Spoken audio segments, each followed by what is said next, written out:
অন্তর্বর্তীকালীন সরকারের ভূমি উপদেষ্টা এএফ হাসান আরিফ বলেছেন, ছাত্র জনতার আন্দোলনের ফলে নতুন সরকার এসেছে, তাই মানুষের প্রত্যাশা পূরণই এই সরকারের প্রথম চ্যালেঞ্জ। জনগণের প্রত্যাশা অনুযায়ী সেবা দেওয়াই আমাদের প্রধান লক্ষ্য।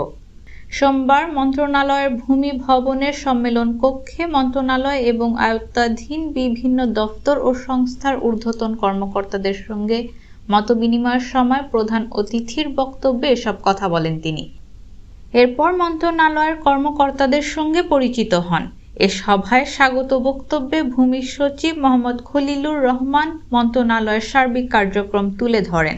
এ সময় প্রকল্পসমূহের অগ্রগতি বিষয়ে উপদেষ্টাকে অবহিত করা হয়।